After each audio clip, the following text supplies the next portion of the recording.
지난 시간에 이삭의 두 아들 에서와 야곱이 장자권을 놓고 치열하게 신경전과 싸움을 하다가 야곱이 이기는 이야기를 소개해 드렸어요. 장남인 에서가 얼마나 억울하고 분한지 견딜 수가 없는 거예요. 그래서 그 동생에 대한 분노를 뭐라고 표현하느냐? 너 이놈, 아버지만 돌아가시면 내가 반드시 너를 죽이리라. 그리고 나한테 뺏어간 장자권을 다시 내가 되찾아오겠다. 그런데 하도 이 분노를 많이 표출하니까 주변 사람들이 다 아는 거예요. 가장 걱정하는 사람이 누구냐? 어머니 리브가예요. 자기 첫째 아들 성격상 이 에서가 그러고도 남을 다혈질이라는 걸 알기도 하고, 잘못하면 둘째 아들 사랑하는 야곱도 잃을 판이에요. 이대로 두었다간 큰일 날 것 같으니까 어머니 리브가가 이 문제를 해결하기 위해 나름대로 묘수를 하나 짜냅니다. 계획을 세워놓고 어느 날 남편을 찾아가서 눈물로 하소연을 하는 거예요. 뭐라고 얘기를 하느냐? 여보 내 말 좀 들어봐. 우리 집에 아무래도 며느리들이 잘못 들어온 것 같아. 맏아들인 첫째 아들인 에서가 두 명의 여자와 결혼을 했는데 다 이방 여자들이에요. 그래서 이 리브가가 하는 얘기가, 사람이 잘못 들어와서 우리 집안이 이렇게 날마다 풍파가 많고, 특별히 시아버지 때부터 지켜왔던, 아브라함 때부터 지켜왔던 신앙과 믿음을 이어가지 못하고 이 며느리들이 우상을 섬기고 엉뚱한 짓 하고, 그러니까 우리 가정이 행복할 리가 없는 거 아니냐. 그리고 눈물로 이 며느리들에 대해서 막 험담을 하면서 이 시어머니가 남편 앞에서 그런 얘기를 하니까, 이삭이 나이가 많아서 모든 걸 분간은 못하는데 아내가 울면서 며느리들 잘못 들어왔다고 하니까 그건 동의를 하는 거예요. 그때 바로 그 동의를 얻어내는 순간 리브가가 무슨 얘기를 하느냐? 그래서 여보, 첫째는 어차피 이방 여자들하고 결혼해서 며느리들이 그렇게 들어왔는데 야곱마저도 이 땅에 있는 이방 여자들하고 결혼해서 그런 며느리 들어오면 난 못 살아요. 우리 집안을 위해서 야곱이라도 믿음 좋은 여자를 얻게 합시다. 그러니 여기 두지 말고 우리 처갓집 야곱의 외삼촌이 있는 라반이 있는 곳으로, 하란으로 보내서 거기서 믿음 좋은 여자를 만나게 합시다. 이렇게 얘기를 해요. 그러니까 이삭이 좋은 생각이라고. 그래서 어느 날 이삭이 야곱을 부릅니다. 그리고 두 가지를 얘기해. 하나는 명령을 하고 하나는 축복을 하죠. 뭐라고 명령하느냐? 너 아버지로서 명령하는데 네 형처럼 이방 여자들 만나 결혼하지 말고 믿음이 있는 가문의 사람을 만나 결혼하거라. 그 명령 뒤에 축복을 하는 거예요. 그게 3절 4절에 나와요. 머리에 손을 얹고 아버지가 아들을 이제 떠나보내면서 축복하는 거예요. 하나님이 복을 주시어 생육하고 번성하게 하시고 아브라함에게 허락하신 복을 내게 주시되 땅을 차지하게 하시기를 원하노라. 이 복은 하나님께서 자기 아버지였던 아브라함에게 주신 복을 아브라함이 이삭한테 준 거고, 이삭이 다시 자기 아들 야곱에게 주는 거예요. 여러분의 가정도 하나님이 나에게 주신 영적인 축복을 자식에게 유산으로 남기게 되기를 축원합니다. 성경은 이 영적인 축복을 유산으로 남기는 걸 보여주는 거예요. 자, 이게 굉장히 여러분 중요한 의미가 있습니다. 어떤 의미가 있냐면, 이삭은 자기의 장자권을 원래 자기 계획과 자기 생각으로는 야곱보다는 맏아들인 에서에게 주고 싶었어. 그런데 야곱이 지 엄마하고 공모를 해가지고 늙은 아버지를 속여가지고 장자권을 뺏어간 거잖아요. 이걸 나중에 이삭이 안 거예요. 그래서 화도 나고 섭섭하고 분노하고 그런 게 이삭에게 있었어요. 그런데 그럼에도 불구하고 내 뜻대로 안 되었을지라도 지나고 보니까 이게 하나님의 뜻이구나 라면 그것을 기꺼이 따를 줄 아는 넉넉함, 그게 이 이삭의 매력이라는 거예요. 그래서 야곱은 태어나 처음으로 집을 떠나 머나먼 외삼촌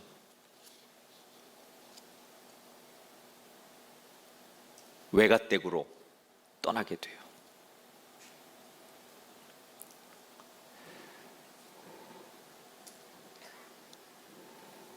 첫째 아들이 에서가 밖에 나갔다가 들어왔는데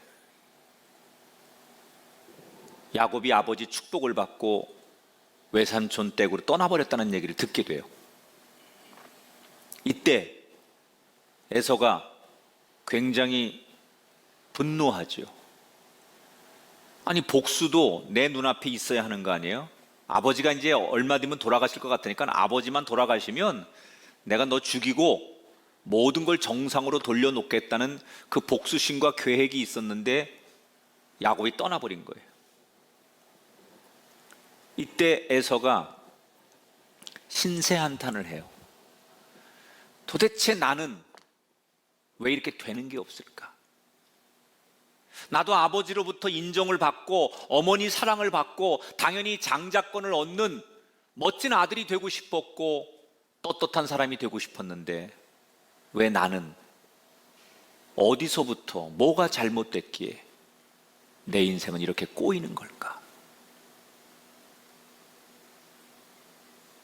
그리고 신세한탄을 하는 거예요. 그러면서 이 첫째 아들 에서가 뭘 생각하느냐? 8절 9절에 보면 이렇게 그가 그 글을 증언합니다. 에서가 첫째 아들이 본즉 가나안 사람의 딸들이 자기 아내들을 얘기하는 거예요. 자기 아내들이 아버지 이삭을 기쁘게 하지 못하는지라 이에 에서가 그 본처들 외에 아브라함의 아들 이스마엘의 딸 마할랏을 아내로 맞이하였더라. 이미 2번 결혼해서 2 아내가 있었는데 이 2 아내들이 아까 엄마 리브가가 남편한테 며느리들이 이방 여자고 우상 섬기고 그래서 우리 집안 이렇게 날마다 풍파가 일어난다라고 얘기했는데 이 에서가 내가 결혼을 잘못해서 아버지로부터 어머니로부터 인정받지 못하고 결국 장자권 얻지 못하고 삶이 꼬였다고 생각하는 거예요. 그래서 아버지에게 인정받으려면 지금이라도 아버지가 좋아하는 여자와 결혼해야 되겠다고 해서 3번째 부인을 얻는 거예요. 그러니까 지금 이 에서라고 하는 인물을 가만히 이렇게 관찰해 보면 그 맏아들 컴플렉스라 그럴까요? 장남의 증후군 같은 게 있는 거예요. 아버지에게 인정받아야 된다는 강박관념. 되게 우리나라도 이 문화권이 마지들이 갖는 그런 상처가 또 있어요. 그래서 내가 아마 여기도 이렇게 좀 세대가 되신 분들은 그런 거 강한 분들이 많아요. 맞으니까 집안에서 내가 뭘 희생해야 되고 동생들을 어떻게 해야 되고 이런 그게 강한 사람들이 있습니다. 제가 맏아들이라 그걸 알거든요. 근데 그것도 마음의 그 일종의 상처입니다. 그러니까 에서가 딱 그런 증상이 보이는 거예요. 아버지에게 인정받고 싶어서 아버지가 좋아하는 여자를 며느리로 지금이라도 얻어야 되겠다. 그래서 3번째 여자를 얻어요. 그런데 결과는 아버지에게 인정을 못 받아요. 왜 그렇게 되었을까? 이유는 간단해요. 아까 말한 대로 결혼이 문제고 누가 문제가 아니라 자기를 돌아봐야 되는데 내가 진실하지 못했고 내가 정말 어디서부터 뭔가 내 마음의 자세가 하나님 앞에 잘못됐다는 것을 내 속사람이 변해야 되는데, 겉으로 아내 하나 정도 이렇게 데려다 놓으면 모든 게 바뀔 거라고 생각하는 거예요. 속은 안 바뀌는데 겉으로 형식을 바꾸면 된다고 생각하는 거예요. 진정한 변화는 내 속사람이 바뀌는 거지, 환경과 조건을 바꾼다고 해서 변화가 일어나는 게 아니라는 거예요. 아마 오늘 이 자리에도 에서처럼 이런 신세한탄을 하는 분이 계실 수 있어요. 난 내가 도대체 어디서부터 내 인생이 이렇게 꼬였을까? 지금의 이런 어려움과 실패를 계속 당하고 있으면서 도대체 내가 어디서부터 내 인생이 꼬여서 이렇게 힘든 시절을 보내고 있는가, 이렇게 돌아보면서 중얼거리는 분들이 있다라고 하면, 여러분 꼭 오늘 이 말씀을 기억하세요.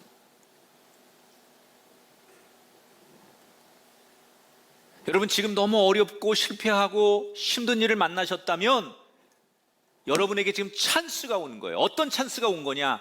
변화해야 되겠다. 근데 어떤 변화냐? 겉으로만, 형식으로만 변하는 게 아니라 진짜 내 속사람이 변하는 거예요. 하나님 앞에 철저하게 회개하고 버릴 것 버리고 완전히 돌아서야 될 것이 있다면, 돌아서는 속사람의 변화가 있으면 지금 여러분이 만난 환난과 지금 여러분이 만나는 고난은 여러분의 인생의 찬스가 될 수 있다는 거예요. 이렇게 산 대표적인 사람이 바울입니다. 바울은 거칠 것이 없는 자신만만하던 인생이었어요. 그런데 어느 날 광야에서 빛 대신 주님을 만나고 시력을 잃게 됩니다. 이때 바울이 자기 인생의 가장 큰 시련을 만났을 때 어떻게 하는지 볼까요? 사도행전 9장 9절에 보니까 이렇게 증언합니다. 사흘 동안 먹지도 마시지도 아니했다. 3일 동안 그는 그 가장 자기 인생의 큰 시련 앞에서 3일 동안 금식하며 기도했다는 거예요. 그리고 하나님 앞에 자기 자신을 돌아보고 잘못된 것에서 완전히 돌아서는 속사람의 변화를 바울은 철저하게 기도합니다. 그랬더니 어떻게 됩니까? 3일 뒤에 다시 눈을 뜨고 아픔의 시간이 끝나고, 그때부터 바울의 전성기가 시작되는 거예요. 하나님이 우리에게 어려운 일을 주시는 것은 우리가 싫어서 그러는 게 아닙니다. 우리가 변화될 것을 바라시기 때문에, 우리의 속사람이 완전히 바뀌기를 기대하시기 때문에 우리에게 고난도 환난도 어려움도 주시는 거예요. 그래서 여러분이 만나는 이 고난, 실패, 환난은 하나님이 주시는 기회이기도 하다는 거예요. 변화만 할 수 있다면.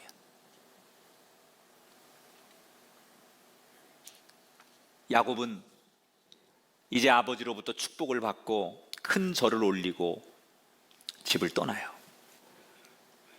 근데 발걸음이 떨어지지 않는 거예요. 연로하신 아버지를 두고, 자기 하나만 사랑하고 자기를 위해 모든 걸 희생했던 어머니를 두고 자기 혼자 떠나니까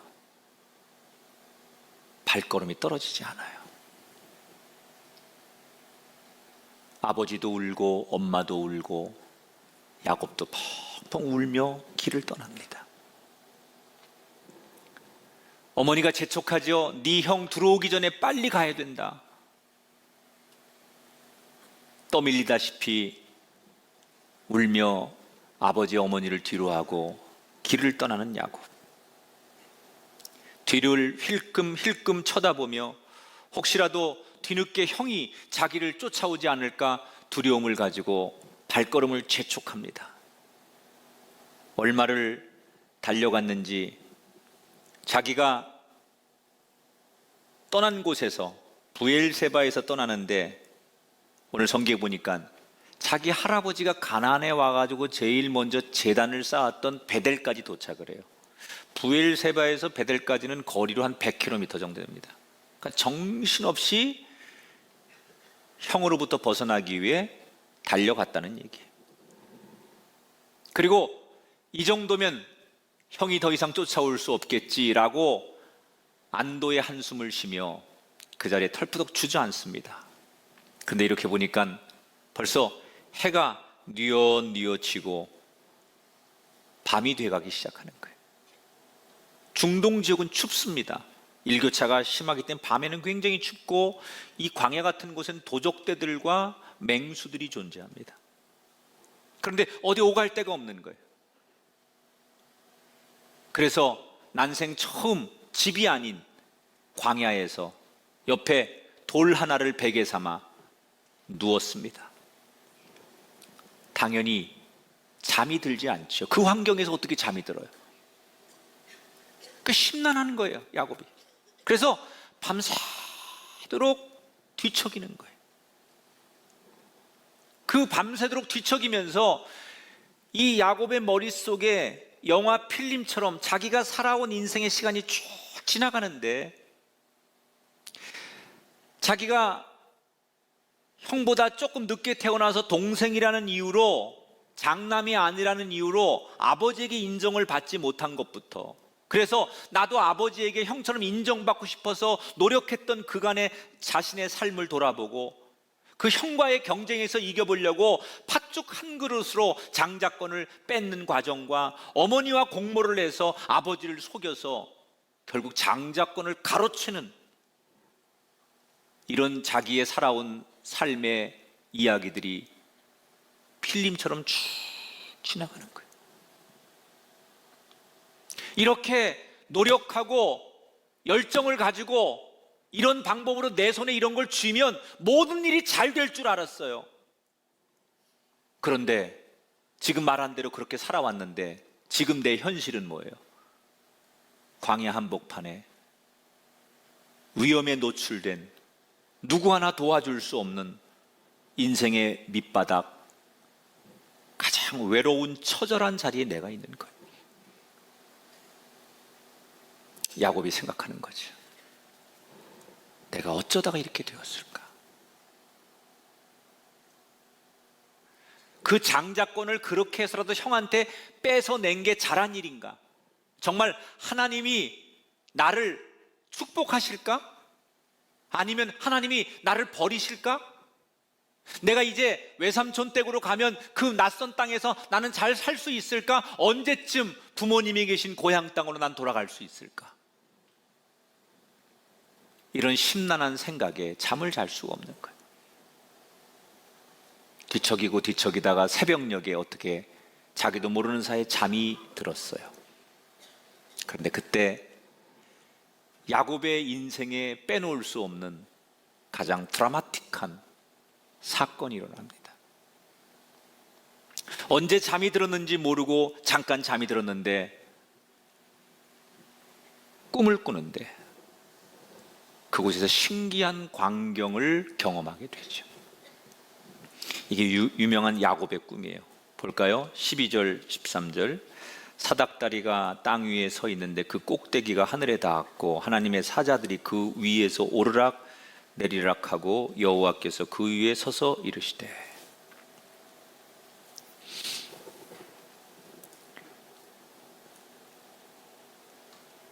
하나님이 야곱을 찾아오셨어요. 따라합시다. 찾아오시는 하나님.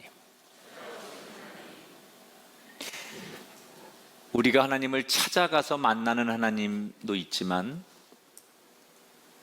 찾아오시는 하나님의 은혜를 경험해야 돼.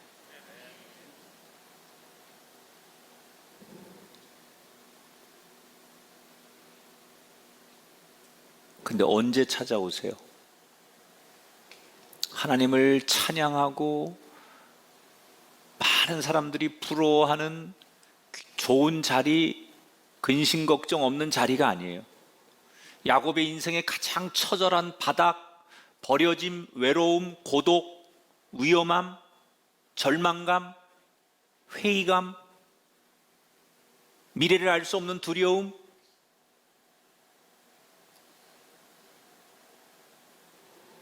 그 한복판에 찾아오신 거예요.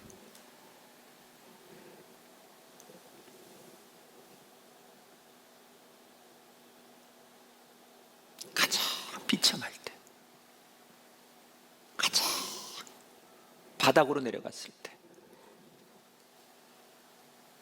찾아오셔서 만나주신 하나님,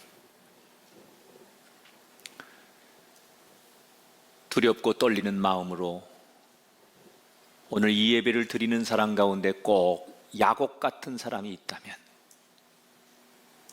예배당이 안에 있든지 미디어로 예배를 드리든지 지금 당신에게 찾아오신 하나님의 은혜가 있기를 축복합니다.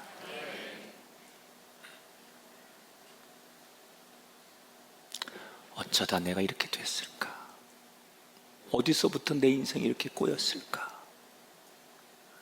너무 기막히고 너무 막막하고 어떻게 살아야 될지 너무 두려우신 분이 계시다면, 당신에게 오늘 하나님이 주시는 말씀이에요. 찾아오시는 하나님.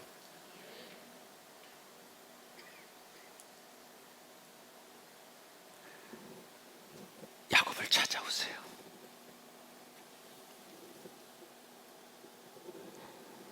어떤 꿈을 꾼 거죠? 야곱이 누워있는 돌베개 위로 높은 계단이 쫙 펼쳐지는 거예요. 그리고 그 위에 천사가 오르락내리락 하고 맨 꼭대기에 하나님의 음성이 들리기 시작하는 거예요. 어떤 음성이 들려오느냐? 하나님이 자기를 소개하는 거예요. 뭐라고 하느냐?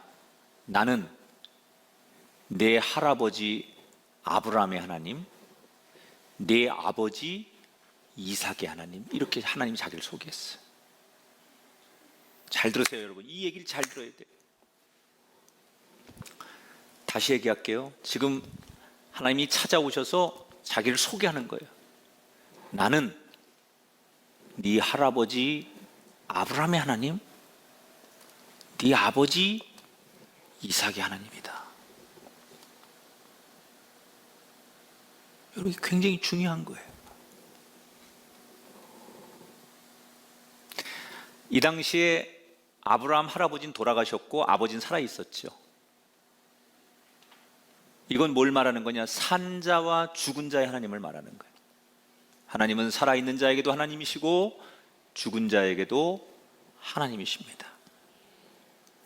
그런데 이 이름에서 보세요. 네 할아버지 아브라함의 하나님, 네 아버지 이삭의 하나님이다 라고 그 다음에 누구 이름을 부르냐에 따라서 결정되는 거예요. 소위 장자권의 축복, 하나님의 축복을 하나님이 어떻게 부르느냐에 따라서 결정되는 거예요. 만약에 하나님께서 나는 아브라함의 하나님이고 네 아버지 이삭의 하나님이고 그 다음에 네 형 에서의 하나님이다 그러면 그가 그렇게 평생 얻고 싶었던 하나님의 장자권의 축복은 내 것이 아닌 거예요. 그래서 하나님 뭐라고 말해요? 너 야곱의 하나님이다 이렇게 불러주세요.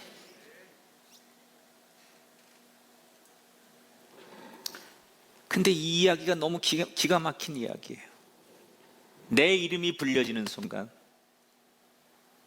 나를 지명하는 순간 이 야곱은 하나님을 처음 만나는 거예요. 여러분, 야곱이 지금까지 하나님을 믿은 거는 간접적으로 만난 하나님을 믿은 거예요.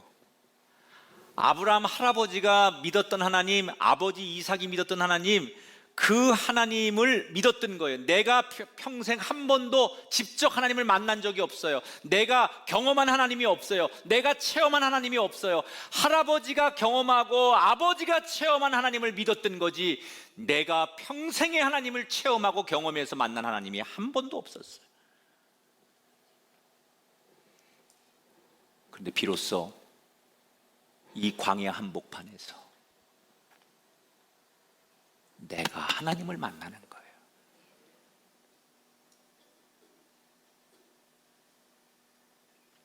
이때부터 야곱은 하나님께 쓰임을 받는 거예요. 우리가 하나님 앞에 언제 쓰임 받느냐? 교회 오래됐다고 되는 게 아니에요. 내가 만난 하나님이 있어야 돼요.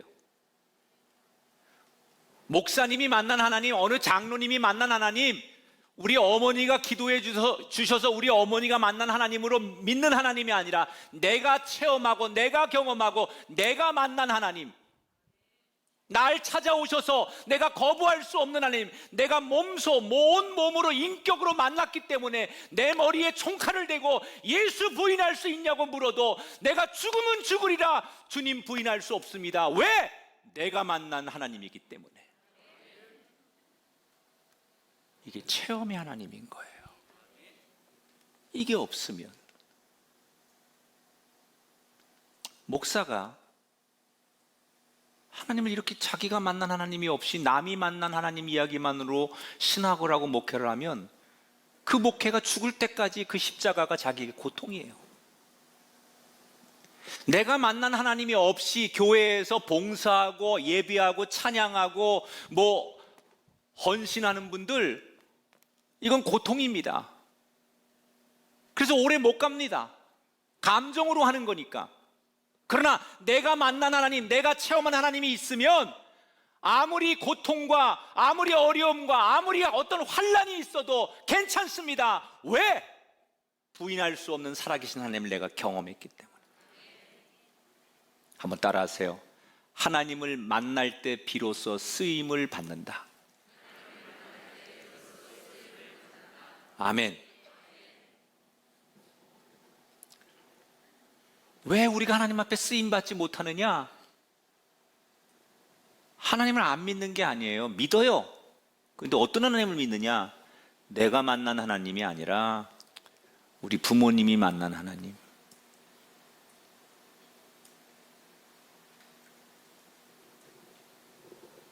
다른 사람이 만난 하나님을 나는 간접으로 믿는 거예요.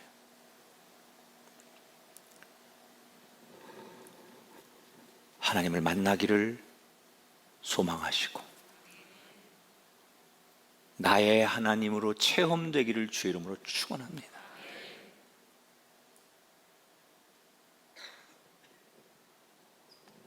잠에서 깬 야곱이 하나님의 음성을 듣고 깨고서 너무너무 기쁘고 감사한 거예요. 왜?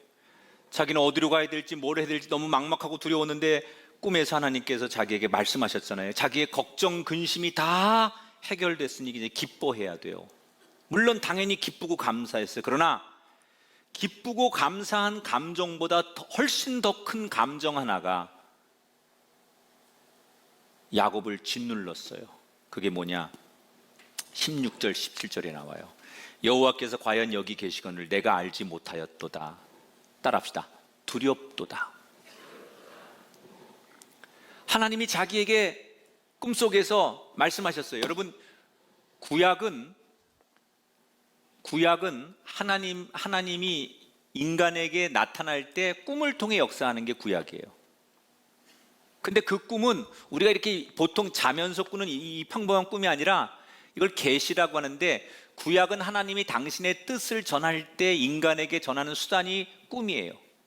그러니까 지금은 우리 시대는 말씀이죠. 하나님이 말씀이라는 통로를 통해서 당신의 뜻을 우리에게 전하는 거고, 구약은 지금처럼 목사님들이 있지 않았기 때문에 꿈을 통해서 그 사람이 하나님께서 나타나시는 거예요. 그 꿈을 통해서 하나님을 만난 거잖아요. 너무 이제 이게 분명한 자기의 확신이 됐어요. 그런데 기쁘고 감사해야 되는데 이 기쁨과 감사의 감정보다 더 큰 감정이 자기를 지배하기 시작했는데 그게 뭐냐? 두려웠다는 거예요. 두려웠다는 거예요. 이 두려움. 잠에서 깬 뒤에 말없이 눈물을 흘립니다. 그리고 비상으로 갖고 왔던 기름 한 병을 꺼내서 자기가 베개 삼아 잠을 잤던 돌베개에 기름을 붓고 엄숙하게 종교적 맹세를 하는 거예요. 뭐라고요? 하나님께서 나한테 말씀하신 대로 나를 다시 이곳에 돌아오게 하시면 내가 영원히 주님을 섬길 것이고 모든 소득의 10분의 1을 하나님께 드리며 살겠습니다.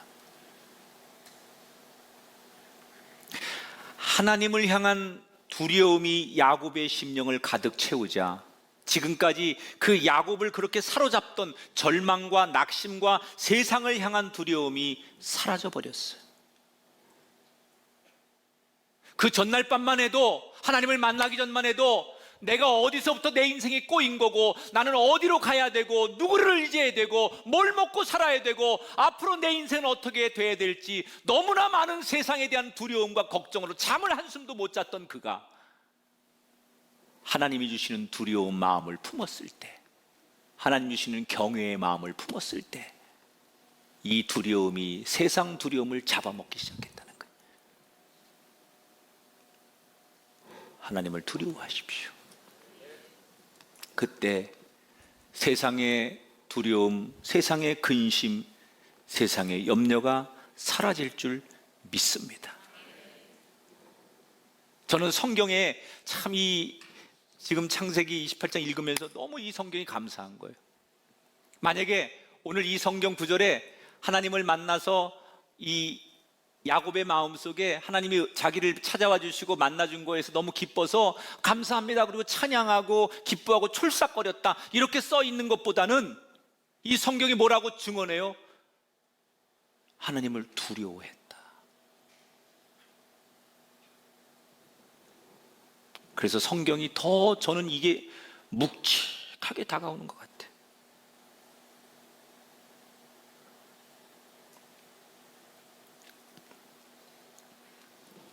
일이 잘 되고 여러분 성공하고 인생의 순풍이 막 올 때 나는 다 잘 돼, 나는 좋아, 이렇게 춤출 일이 아니라는 거예요. 그 뒤에 계신 하나님을 여전히 두려워할 줄 알아야 된다는 거예요. 이걸 잘한 사람이 다윗이에요. 여러분, 다윗이 사울과 모든 원수들이 죽고 드디어 왕이 됐어요.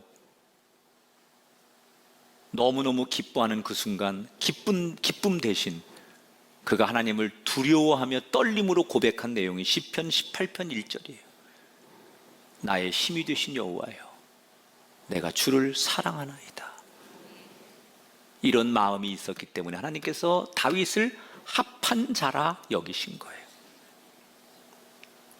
여러분, 언젠가 하나님이 저와 여러분의 인생에 좋은 날을 주실 거예요. 그때 야곱처럼 다윗처럼 하나님 한 분을 주목하고 그분을 바라보면 어찌 그분이 두렵지 않겠어요? 두려움과 떨림으로 하나님을 사모하십시오. 그때 비로소 세상이 두렵지 않은 사람이 될 줄 믿습니다. 두 가지를 기억하세요. 어려움과 역경과 실패를 만나셨다면 그 어려움과 실패 뒤에 대처가 중요합니다. 힘들어하지 마세요. 우울해하지 마세요.